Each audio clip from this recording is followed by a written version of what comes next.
दोस्तों, मैं हूँ कमर शीमा और दोस्तों जिस तरह के आप देख रहे हैं मेरे साथ मौजूद हैं साजिद तारड़ साहब। तारड़ साहब, सबसे पहले तो आपके वक़्त का बहुत शुक्रिया।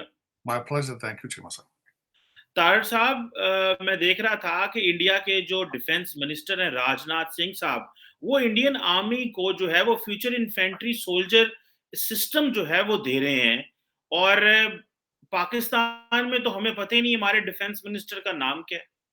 और पाकिस्तान में तो ये नहीं पता कि ये जो है वो हमारे डिफेंस मिनिस्टर ने कभी कोई इस तरह की बड़ी जो स्ट्रेटेजिक लेवल पे फौज को चीजें देने की बात हो। अब फॉर एग्जांपल ये AK-203 असॉल्ट राइफल है, रशिया से ले रहे हैं, वो पूरी दुनिया में जा रहे हो। Indian defence minister Rajnath Singh पूरी दुनिया में 2+2 डायलॉग कर रहे हैं, ऑस्ट्रेलिया के साथ, अमेरिका के साथ, रशिया के साथ। तो तारड़ साहब, हमारी प्रायोरिटीज क्या हैं, इस पे जरा फोकस करें। हमारे डिफेंस मिनिस्टर क्यों नहीं इन चीजों को सीरियस लेते, वो क्यों नहीं फोरफ्रंट पे आके मुल्क के दिफा पे बात करते।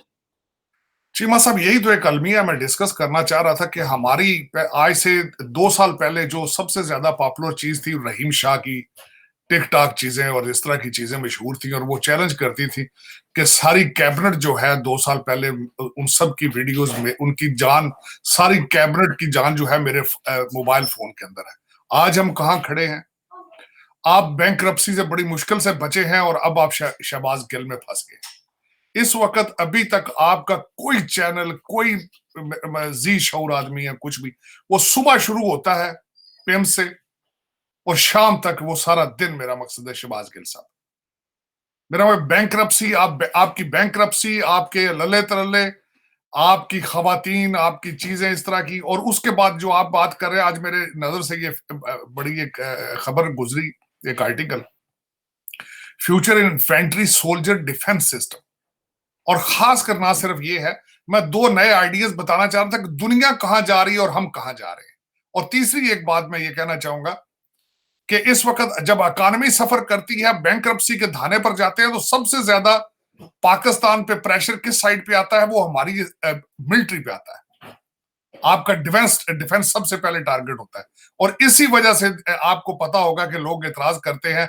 खान साहब ने जब बारी बारी करके आपके सारे फॉरेन रिलेशन खत्म कराए, आपके सऊदी अरेबिया के साथ, टर्की के साथ, इंडोनेशिया के साथ, चाइना के साथ, तो उसके बाद फौरन उसको रिकवर कौन करता था? बाजवा साहब उसको कवर करते थे। उसकी वजह यह है कि अल्टीमेटली जो हमारी एस्टेब्लिशमेंट है, हमारी सर्विसेज जो है, आर्म्ड सर्विसेज, वो सबसे पहले निशाने पे होती हैं। तो ultimately he has responsibility to do that.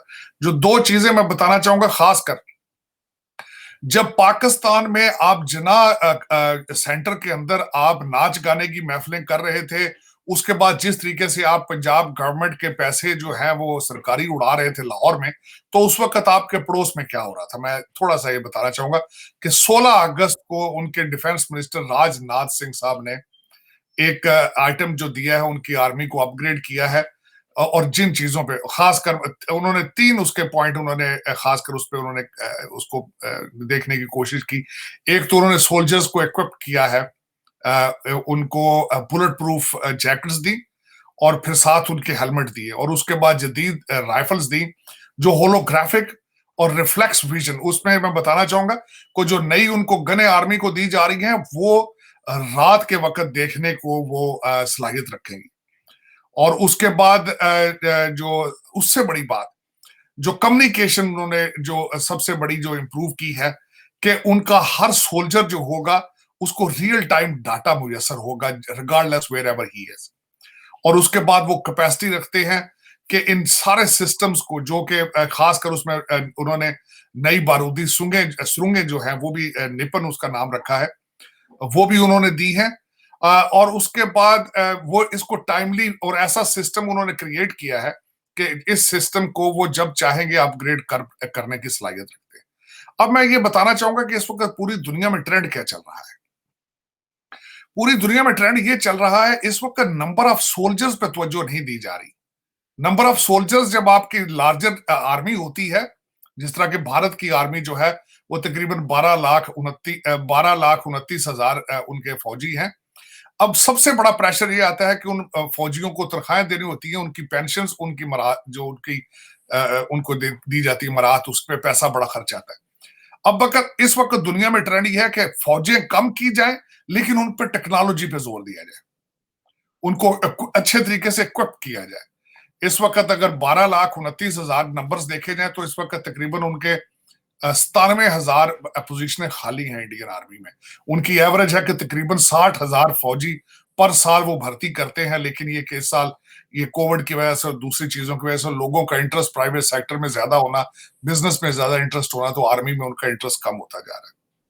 अब इस वक्त जो बिलखसूस मेरी जो तवज्जो इस बात पे थी कि जब वो अपने आप को इक्विप कर रहे हैं अगेंस्ट चाइना, लेकिन जब चाइना के खिलाफ वो अपने आप को इक्विप कर रहे हैं तो अल्टीमेटली डायरेक्टली उनकी जो थ्रेट है वो दूसरी पाकिस्तान की तरफ भी है। उनके एक जनरल हौडा है जो 16 अगस्त को जो उनके डिफेंस मिनिस्टर साहब ने जब ये सारी चीजें हैंड ओवर की तो उस सारे प्रोसेस का इंचार्ज, उस इवेंट के इंचार्ज थे जनरल हौडा, और उन्होंने चाइना के साथ पाकिस्तान का भी नाम मेंशन किया है कि ना सिर्फ our soldier and army will be well equipped against China but वो will be well equipped against Pakistan as well. अब उसमें मैं ये मुझे तशवीश इस चीज की है कि आप बैंकरप्सी की तरफ जा रहे हैं, आप करप्शन में लूट मार में बिजी हैं, आप अपने इस्लामाबाद के अंदर मुजरों में बिजी हैं, आपके इस्लामाबाद आपके लाहौर में आपका एक जो है वो इस्लामिक रेवोल्यूशन लाना चाहता है, वो कहता है ये सियासत नहीं मैं जिहाद कर रहा हूं, और दूसरी तरफ ये है कि आपका अपनी आर्मी की तरफ बिल्कुल तवज्जो नहीं है, उनकी इक्विपमेंट, उनकी टेक्नोलॉजी, रीजनल वो किस तरीके से अगर कॉन्फ्लिक्ट होगा ये चीजें होंगी तो उसको काउंटर किस तरह करेंगे, ये मेरी समझ से बाहर है कि इसको एड्रेस कौन करेगा, ये किसकी जिम्मेदारी है। इस वक्त मेरी नजर में वैसे भी आपकी स्टेट जो है, state of Pakistan cruise control पे है, लॉ एंड ऑर्डर के हालात वहां बिल्कुल ना होने के बराबर है, और उसकी वजह यह है कि आपकी इस वक्त जो फेडरल गवर्नमेंट है वो सिर्फ 25 मील रेडियस के अंदर अंदर है। आपके वजीर आजम को मैं इस वक्त वजीर आजम नहीं कहूंगा, उनको उनका नया टाइटल होना चाहिए कि चीफ मिनिस्टर ऑफ इस्लामाबाद, क्योंकि उन्हें खुद नहीं पता कि मेरी जॉब डिस्क्रिप्शन क्या है। इस वक्त वो अभी तक सैलाब या दूसरी चीजों में जूते पहनकर चले जाते हैं, उनको ये नहीं पता कि वो ये वजीर आला का टाइटल होता है या जॉब डिस्क्रिप्शन होता है। You need to focus on policies, you need to be working on foreign relations, you need to be doing many other things, लेकिन वो अभी तक चीफ मिनिस्टर के मोड से नहीं निकल सके।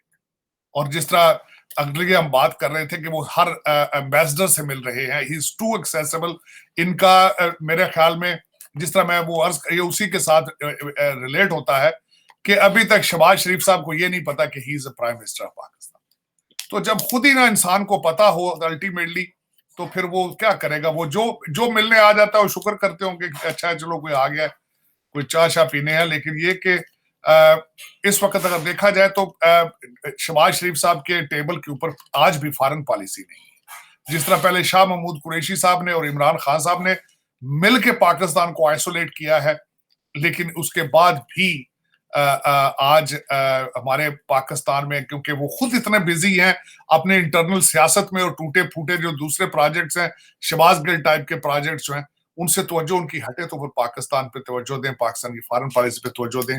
लेकिन ये जो साथ ये पड़ोस में चीजें जो अपग्रेड हो रही हैं इस वक्त, चाइना को पहले भारत की एयरफोर्स पर फौकियत हासिल थी, लेकिन मेरे ख्याल में जो रिसेंट उन्होंने फ्रांस से और दूसरी चीजें राइफल तैयारी लिए हैं, मेरे ख्याल में इस वक्त India is preparing themselves against China. और जब वो दो, मैं जिस तरह हमेशा कहता हूँ कि अगर दो हाथी आपस में लड़ते हैं तो नीचे जो छोटे जानवर होते हैं उनके हाथ खराब हो जाते हैं। बिल्कुल ठीक कह रहे हैं डॉक्टर साहब। इसमें मैं ये बात भी करना चाहता हूँ कि ये जो भी इन्होंने डिफेंस वेपन दिया ये इन्होंने लोकल डेवलप किया, इंडिजिनियसली इन्होंने डेवलप किया। डॉक्टर साहब यहाँ पे एक सवाल आता है जो कि मैं आपने इसका एक रेफरेंस भी दिया है कि पाकिस्तान की जो पॉलिटिकल लीडरशिप है इनकी इतनी अटेंशन इनवर्ड क्यों है? हम खित्ते में क्या हो रहा है, अदर अफगानिस्तान का हमें पता है क्या हो रहा है, क्योंकि वहां पे टीडीपी है, वहां पे तालिबान है, वहां पे जो गंद है हमें गंद का पता होता है, लेकिन जहां पे कारोबार है और चीजें, उन चीजों का हमें नहीं। तो तार साहब ये आप क्या समझते हैं, आपने पूरी जिंदगी जो है वो पाकिस्तान के उतार चढ़ाव देखे हैं, आप क्या समझते हैं कि हमारी जो लीडरशिप है इनकी सोच इनवर्ड, ये अंदर क्यों देखते हैं और ये सारा टाइम जो है वो अंदर की बातें करते रहते हैं, एक दूसरे को टांगे खींचते रहते हैं। हमारी आउटलुक दुनिया की तरफ क्यों नहीं है? हमें ये क्यों नहीं पता कि यूरोप में क्या हो रहा है, अमेरिका में क्या हो रहा है, नॉर्थ अमेरिका में क्या है?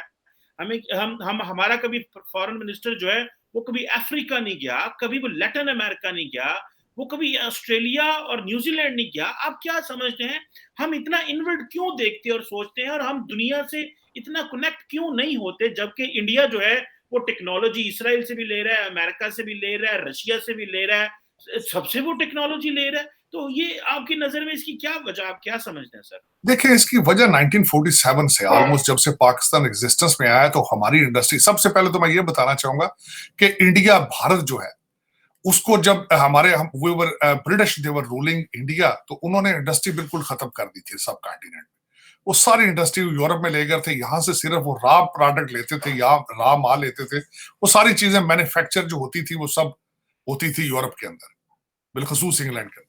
उसके बाद 1947 के बाद भारत ने ये किया कि बड़े लंबे अरसे तक उन्होंने अपनी इंपोर्ट को कंट्रोल करके रखा। ज्यादातर चीजें वो, जिस तरह एम्बेसडर गाड़ी है और इस तरह की कई चीजें हैं, वो भारत के अंदर बनाते थे। आज में मैन्युफैक्चर, और वहीं से वो ट्रेंड डेवलप कर चुका है कि वो भारत के अंदर से चीजें बनाते थे, इंपोर्ट नहीं करते थे। हमें इंपोर्ट का शुरू से जब चस्का पड़ा है, उसके साथ साथ हमने ये किया कि उस जब चीजें इंपोर्ट करते गए, और मैं इस चीज में बड़ा स्ट्रिक्टली बिलीव करता हूं, जब चीजें इंपोर्ट होती हैं तो उनके साथ उनका कल्चर भी जाता है। अब वो जब चीजें आपने इंपोर्ट की तो साथ वेस्ट का कल्चर गया, तो वो जो रूलिंग एलीट एक हमने डेवलप कर ली, उनके बच्चे पाकिस्तान में ना पढ़े, पाकिस्तान में उन्होंने अपना मुस्तकबिल ना ढूंढा, और एक ट्रेंड बन गया कि हमारे जो रूलिंग एलीट है वो रिटायरमेंट के बाद अपने वापस घरों में लंदन चले जाते हैं, दूसरे ममालिक जहां से वो तालीम लेते हैं, जहां से, अब देखें इस वक्त भी आपकी रूलिंग एलीट सारी फॉरेन एजुकेटेड है। जितने आपके एच सोनियन है वो सारे वहां से उठते हैं, गवर्नमेंट वो सीधे कहां लैंड करते हैं, लंदन में लैंड करते हैं। वो पढ़ते ऑक्सफोर्ड में है लेकिन लूटते जाके पाकिस्तान को। तो वो एक ट्रेंड बना शुरू से ही, जब चीजें आपने इंपोर्ट की, आपने तालीम इंपोर्ट की, आपने फिर सारा कुछ वहां से जो उसके सोर्सेज रिसोर्सेज हैं वो एक्सपोर्ट कर दिए। तो इस वक्त भी वो ट्रेंड आप, और साथ उसके आप बिल्कुल जब ये चीजें मिक्स होती हैं, जब पढ़ते आप, और एक ट्रेंड था, आपने शायद देखा ना होगा आपने कि ज्यादातर उसमें हमारे कई हीरो थे, जब वो ना सिर्फ यूरोप से तालीम लेते थे बल्कि शादियां भी वहीं करते थे, उनके बच्चे भी जो मिक्स होते थे, या वो सिर्फ खुद अकेले जाते थे, बच्चे उनके यूरोप में रहते थे। तो वो जब इस तरह का माहौल बना तो आपने आपके अंदर कौमियत डेवलप ना कर सकी, आप नेशनलिस्ट ना हो सके, आप सिर्फ पाकिस्तान को सोर्स ऑफ इनकम और लूट मार का सोर्स समझा, आप क्योंकि आप समझते थे मैंने रिटायर होकर कौन सा यहाँ रहना है। और यहां तक मैं आज से कुछ अर्सा पहले, आज से 5-7 साल पहले, ज्यादा लंबी बात नहीं है, आपकी रूलिंग एलीट पाकिस्तानी बैंकों में अपना अकाउंट भी रखना पसंद नहीं करती थी। तो जब आप पाकिस्तानी अकाउंट ना रखते हो, इस वक्त मैं आपके बता नहीं सकता कि आपके आज की भी जो पीटीआई के कई ऐसे ऊपर वाले लीडर हैं जिनके बिजनेसेस आज भी स्पेन में हैं, थाईलैंड में प्रॉपर्टीज हैं, और यूरोप के अंदर उनकी इन्वेस्टमेंटें हैं, साउथ कोरिया में इन्वेस्टमेंटें हैं, चीजें हैं। तो जब ये ट्रेंड आप समझें कि इसको सिर्फ हमने लूटना है, आना है, मारदार कर दी है, वापस चले जाना है, तो उसमें इसी तरह होता है। लेकिन देखें, आपको मैं हमेशा ये कहता हूं, पाकिस्तान को पाकिस्तान बनना होगा, पाकिस्तान को पाकिस्तानी ही बचा सकते हैं। ये जो इम्पोर्टेड चीजें आपकी हैं वो आपको रोकना पड़ेगा। और इस वक्त भी मैं आपको गारंटी कर देता हूं, आईएमएफ का 23rd प्रोजेक्ट जा रहा है, किस जाएगी पाकिस्तान थोड़े दिनों में, सिर्फ थोड़े दिनों के लिए डॉलर नीचे आएगा, लेकिन उसके ज्यादा आपने उसको अब्यूज करना है, वो फौरन वापस दुबई और लंदन चले जाएंगे, पैसे वो रुकेंगे नहीं वहां पे।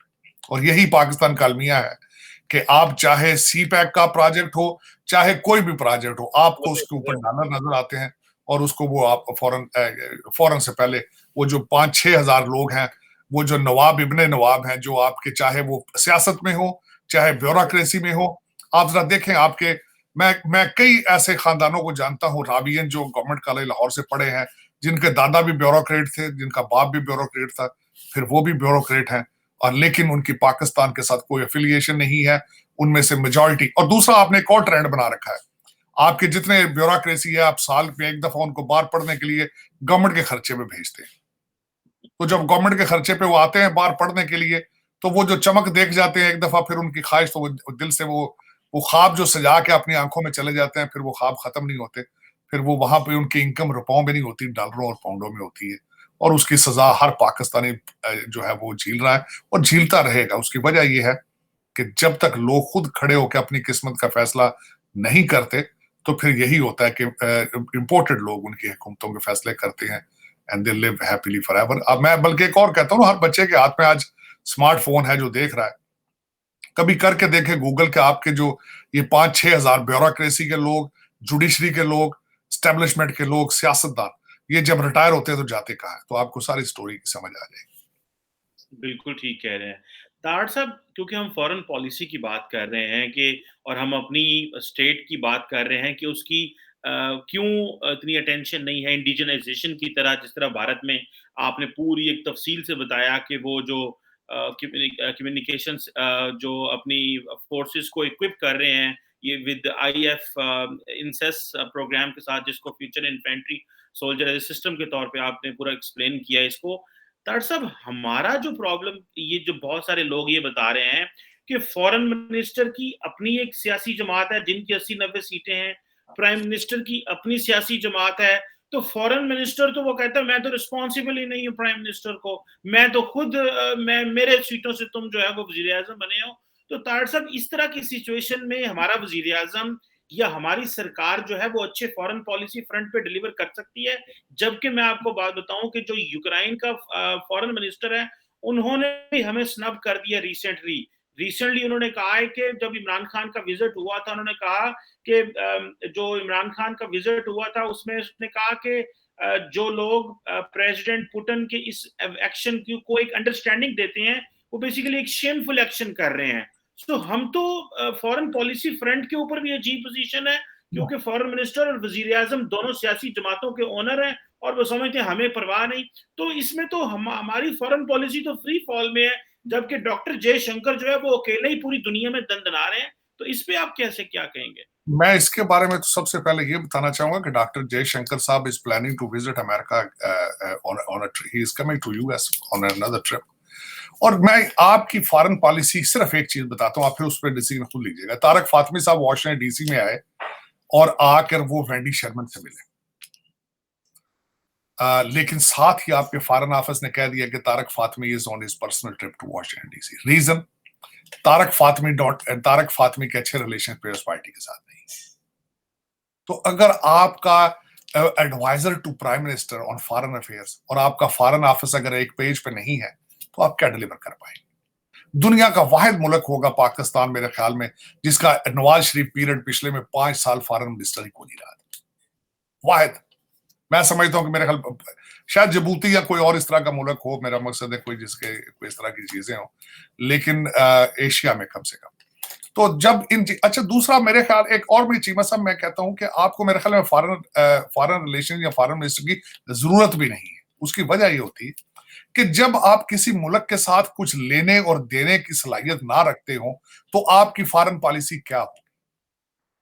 फॉरेन पॉलिसी होती है कि जब आप टेबल पे बैठते हैं तो आप क्या लेन देन कर रहे हैं, आप कल्चरल विजिट कर रहे हैं, क्या हो रहा है, क्या आप एक्सपोर्ट करना चाहते हैं, क्या इंपोर्ट करना चाहते हैं। लेकिन जब भी आपने मांगना हो तो भीख ही मांगनी हो, तो उसमें आपके फॉरेन मिनिस्टर का क्या काम?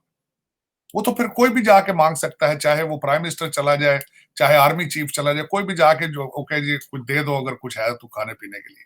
तो आपका तो, और दूसरा उसमें यह सबसे बड़ी फॉरेन पॉलिसी की क्यों जरूरत नहीं है? मुईद यूसुफ साहब ने फरमाया था, $1 मिलियन का उन्होंने बात कही थी कि जब तक हम अपने पांव पर नहीं खड़े होंगे, हम मुआशी तौर पर आजाद नहीं होंगे, हम आजाद फॉरेन पॉलिसी नहीं बना सकते। और ट्रू ये बात, ये लिखी है, बिल्कुल हकीकत है, 2 और 2 4, ये बिल्कुल 2 और 4। लेकिन ये कि आपको जरूरत भी नहीं है। मैंने तो शायद कहा था कई दफा, इनको चाहिए कि स्वाय चंद मुल्कों के अंदर अपनी एम्बेसीज रख के बाकी फॉरेन ऑफिस की एम्बेसी को बंद करके एम्बेसीज को खर्चा बचाए अपना।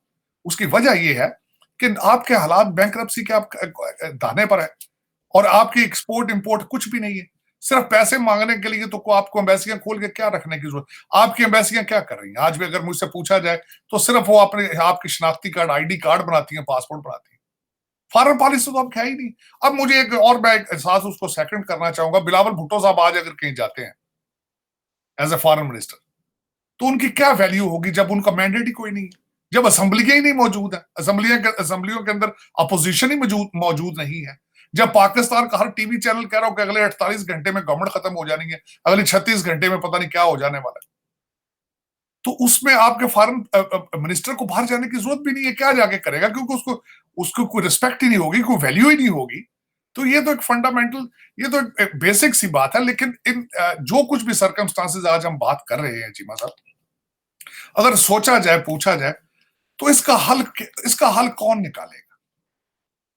हम जिस डायरेक्शन पे जा रहे हैं, हमें रेस्क्यू कौन करेगा? अगले दिन 14 अगस्त था, आपने 75 रुपए का नोट निकाला है, नोट निकालने से तो नहीं कुछ हो सकता ना। आप ये बताएं कि आपको, मेरा ये ओपन क्वेश्चन है हर पाकिस्तानी से, कि what is your future, who is gonna lead you in the future, who can rescue Pakistan? कोई इंस्टीट्यूशन, कोई फर्दे वाह। लेकिन हालात ये है कि बस मार धाड़ और भागो, निकलो, लुट जाओ, खा जाओ, पी जाओ।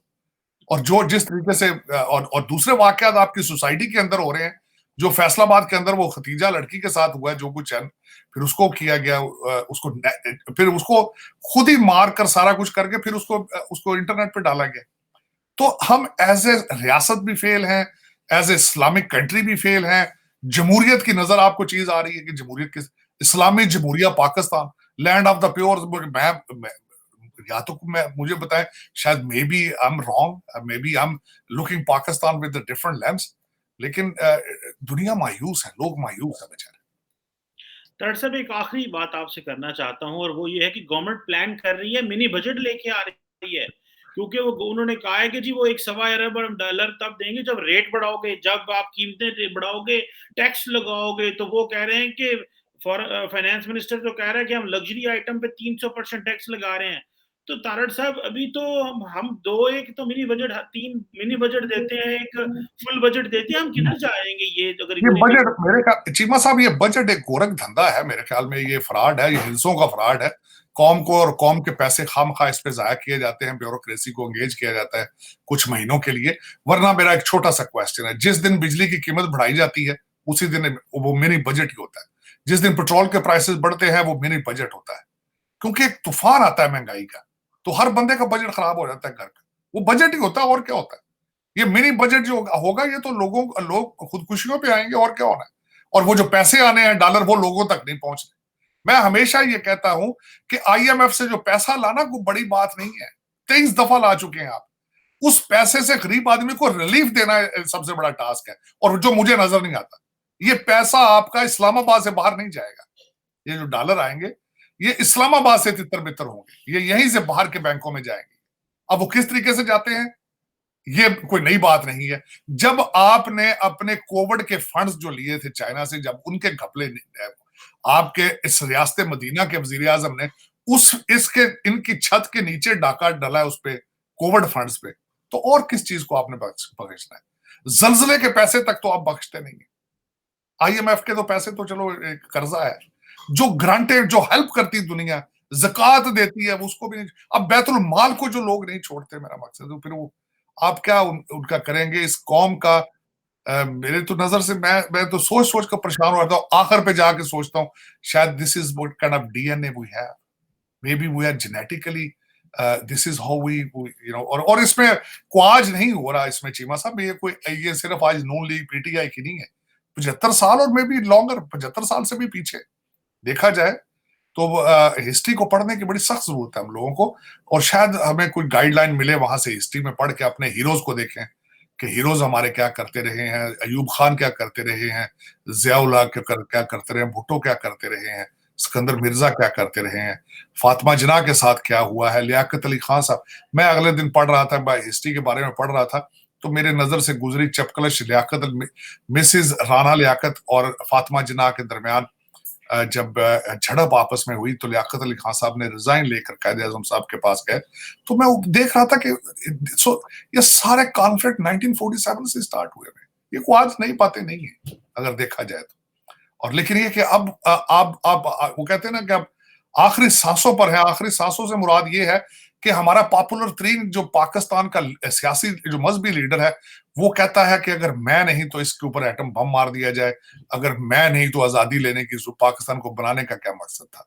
अब वो इन बातों पे आ चुका है, और वो खासकर जो अब तकरीर करता है तो मुजीबुर रहमान को, वो कहता है कि मुजीबुर रहमान के साथ भी ज्यादती हुई थी जिस तरह मेरे साथ ज्यादती हुई थी। और मैं हैरान हूं कि वो इस हद तक चैलेंज कर गया स्टेट ऑफ पाकिस्तान को, और अदारे खामोश हैं और सुन रहे हैं। बिल्कुल ठीक कह रहे हैं। ये पता नहीं हर एक फ्रंट पे ही काम करने की ज़रूरत है, और ज़ाहिर बात है कि नेशनल अप्रोच की ज़रूरत है, अदरवाइज़ हम एक क्राइसिस में हैं, और इसको निकालने के लिए पाकिस्तान की सारी एलीट को मिल बैठ के सोचना होगा। थैंक यू वेरी मच आपको साजिद तार साहब for your time and sir Pakistan से वेरी थैंक यू। बहुत शुक्रिया। Right.